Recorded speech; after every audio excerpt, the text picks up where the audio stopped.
Welcome to the African Art Museum of Maryland. I am the founder of the museum. I serve as the director. We're privileged to be exhibiting the stone collection of the Shirley and Ben Vonderheide collection of stones that are currently being uncovered in the areas of West Africa that include Liberia, Sierra Leone, and Guinea. Please enjoy. The reaction to the stone exhibit has been absolutely fantastic and highly, as far as I'm concerned, unpredictable. In our 36-year history of this museum, we have never exhibited stones of this quality before. As a matter of fact, we've never had primarily a stone collection. So this is the first time that we have ever presented stones of this quality to the general population. And quite frankly, I did not expect the response that we've gotten. We had a young lady we were being interviewed for something else, and we were sitting in the corner, and she said while I was talking, she could not take her eyes off of this one stone. We have a young lady here who is fluent in Spanish. She is one of our volunteers, and I asked her on the 9th of October, we're going to do this African art in many languages, and I asked her to choose a piece that she would like to talk about, and she had changed her mind from head covering from the Democratic Republic of Congo to one of the stones in the case. And I asked her why. She said, I don't know, it just appealed to me. So this is something that you cannot give to a person. The people are attracted to the stones because, and often they don't know why. And we are just surprised at it. We're also delighted at it. We wish we could keep them longer, because I think the longer we keep them, the more people will be enthused about them, and the more people will be attracted to them. So the response has been, I did not predict the response, and the response has been absolutely overwhelming. And then when Ben came in a couple of weeks prior to this and talked about them, the response to that has been overwhelming. And people have called to ask about it. They wanted to ask about Ben too. But they were calling, asking about the stones and the origins and what we can do to keep them and things like that. So we are absolutely delighted. As a small institution, or even if we were as big as the Louvre, we are absolutely delighted to have had the privilege of having them here. We hope you'll come and see them. Is a gentleman that I have respected ever since I met him, and respected for good reason. He is a foremost authority on the traditional arts of Africa, as well as being quite an accomplished artist himself. And his name is Dr. Kwaku Aforianza.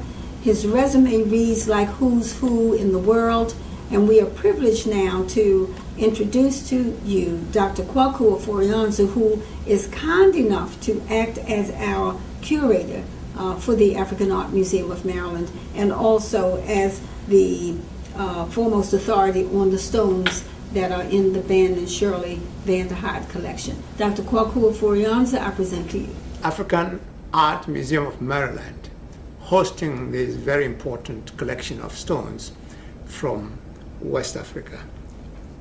And as we all know, the director of the museum, a very dynamic woman who established this museum, has done a tremendous job in promoting African art of all types. And these stones coming here add to the quality of the museum's collection. And as the director said, this is the first time we're having stones on display. And they have attracted a lot of attention. Stones come from the earth. The earth is the mother of our humankind. So therefore, any product, anything that evolved or was created from earth has that kind of spiritual quality that is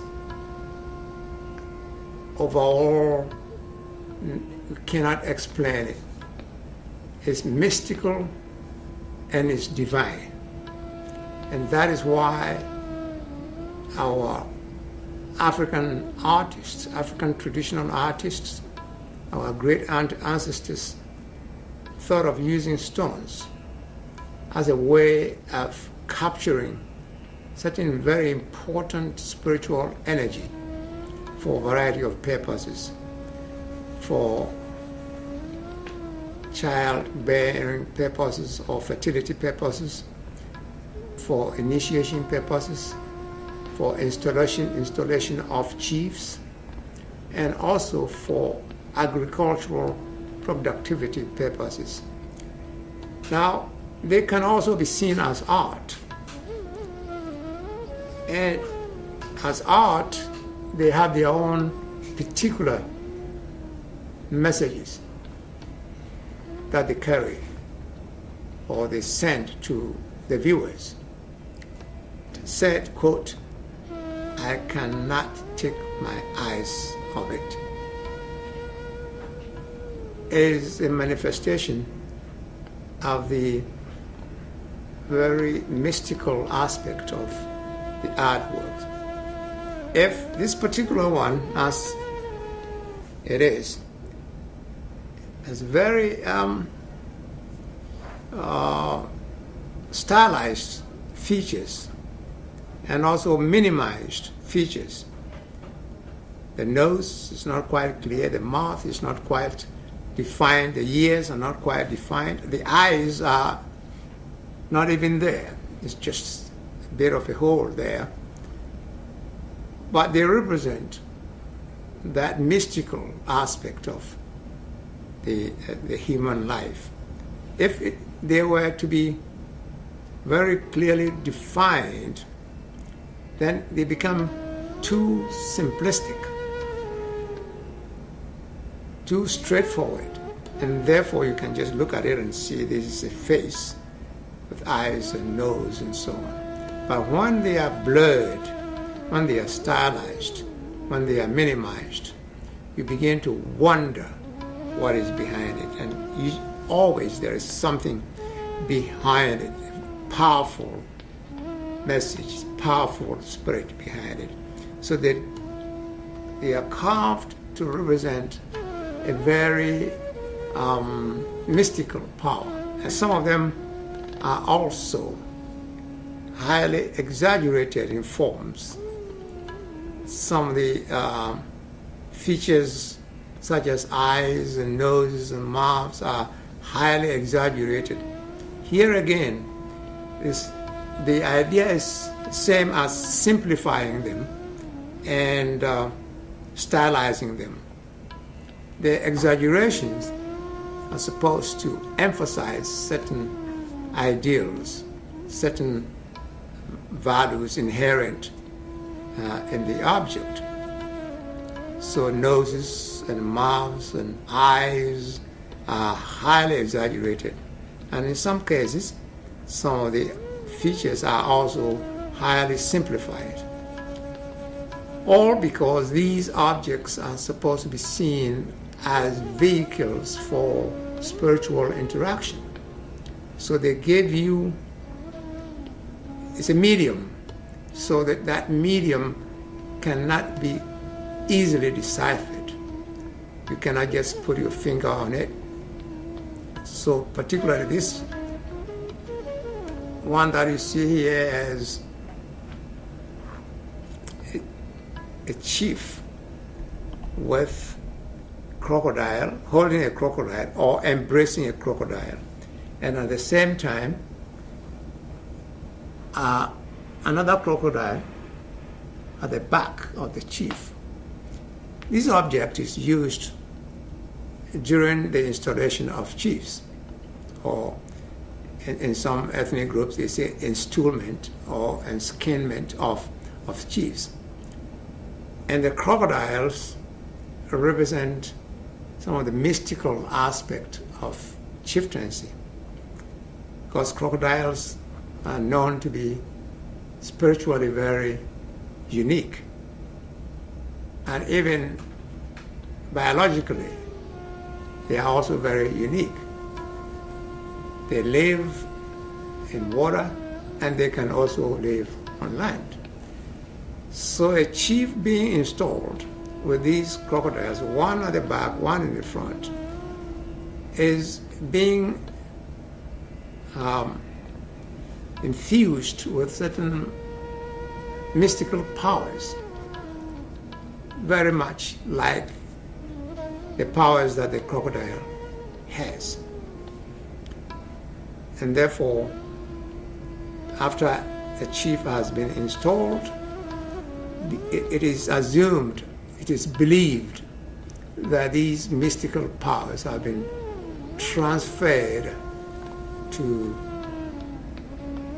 the chief to make him more powerful, to be able to deal with the challenges of leadership in the society. Also possible that some of these works still contain the spiritual energy for which they were created. But there will be some people hundreds of years from now who will be curious about these pieces, who will be trying to find out about these pieces. And so the documentation of them is so crucial, because they're going to be here when all the rest of us are gone, because they're stone and they last forever. A mother and a child, a mother embracing a child, and a symbol of the love and the warmth that this mother is passing to the baby. So that the idea of nurturing, the idea of a bond between mother and child is being expressed here visually.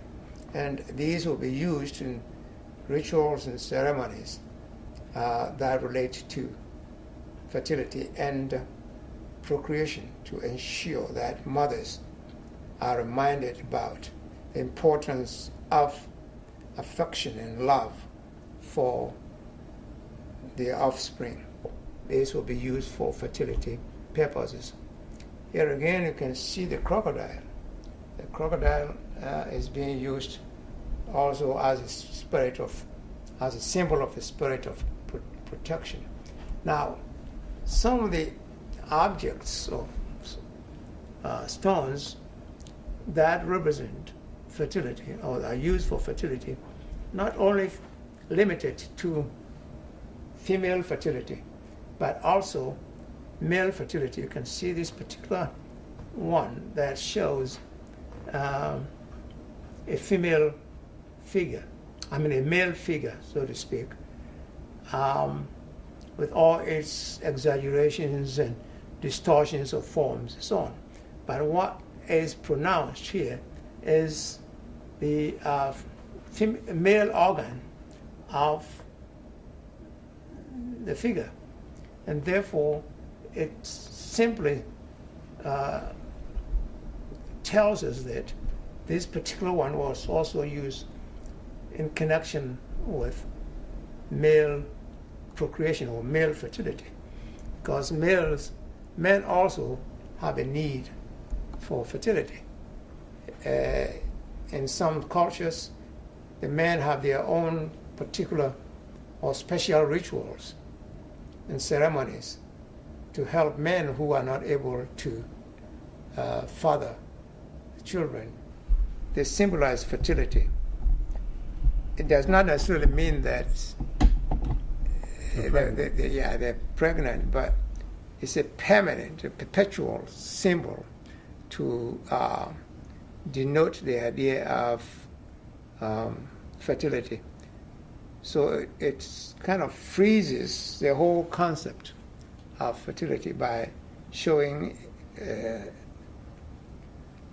images of pregnancy. And of course, you cannot have a baby without being pregnant. Right. So they are all inherent in the idea, the intention or the purpose of the artwork. Fertility, procreation, nurturing, affection, and continuity of the generation. Exaggerations of forms, distortions of forms, simplifications of forms. So the stylistic elements are kind of applicable to all these artworks, regardless of their functions.